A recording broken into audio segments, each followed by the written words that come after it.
All right, welcome to The Explainer. Today, we're diving deep into the rich, sensual world of Edo Cruz's poetic work, Pasión XXX Habano, and we're going to deconstruct its absolutely central artistic metaphor.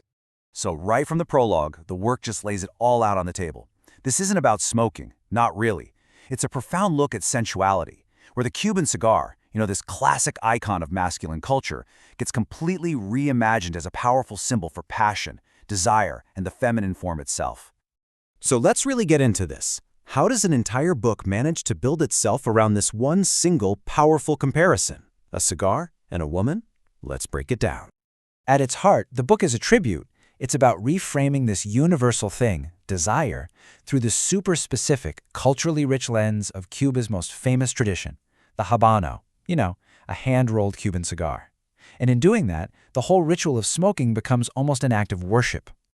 And it's not just about the cigar as an object. It's a tribute to the whole world it comes from. The patient hands of the torcedor, that's the master cigar roller. And the idea of the woman as both the creator and the inspiration, and of course that timeless human desire for something truly sublime. That's the big question, right? And the author doesn't shy away from it. The connection he makes is incredibly explicit, it's sensory, it's all about ritual, which brings us right to our next point. Let's look at exactly how this metaphor gets built. The very first poem in the collection basically gives us the blueprint, transforming the simple act of smoking into this whole ceremony of love. Now, this is what's so fascinating. You can see how it maps an entire romantic encounter right onto the ritual of smoking a cigar. It's a complete story, a full narrative arc. You have the selection, the anticipation, then that patient unveiling, the spark of ignition, the shared rhythm, and finally, that smoldering, shared end. So the key here, the secret ingredient, is patience.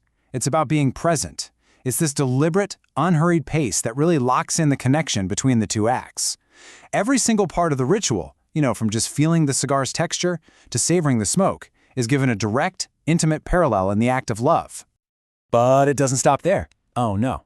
The author takes this metaphor and pushes it even further by actually personifying famous Cuban cigar brands, giving each one a totally distinct personality in the art of seduction.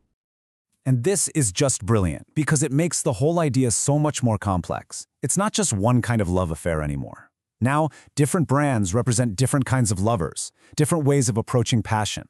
You've got Monte Cristo as the patient artist, Romeo y Julieta as that forbidden flame, and Cohiba as the sublime queen.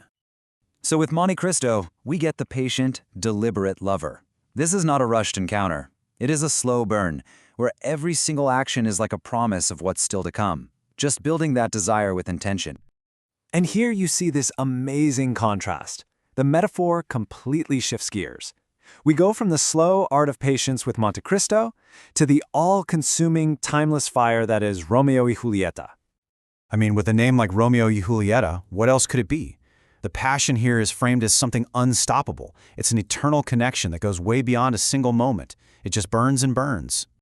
And finally, we get to Cohiba, who is personified as the queen. This represents the absolute peak of pleasure. It's royal, it's sublime, it's something to be worshipped and savored with the greatest care. It's really the highest form of devotion in the entire world of the book. Okay, so what does this all add up to? What is this work really saying once you get past the sensual surface? When you get right down to it, all this beautiful poetry is really a vehicle for a deep appreciation of artistry. It's about celebrating the act of creation itself. The book is basically saying that the same dedication and passion that goes into a perfectly rolled cigar, well, that's exactly what's required for a real, meaningful connection between two people.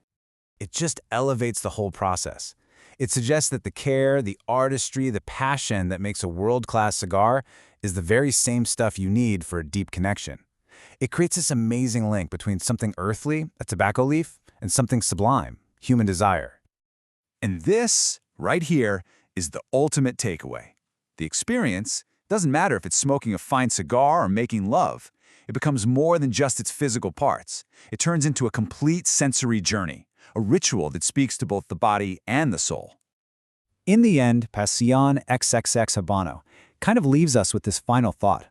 By creating such a powerful, detailed metaphor, the work doesn't just describe passion, It actually offers us a new, more deliberate, almost reverent way to think about it, and maybe even experience it for ourselves.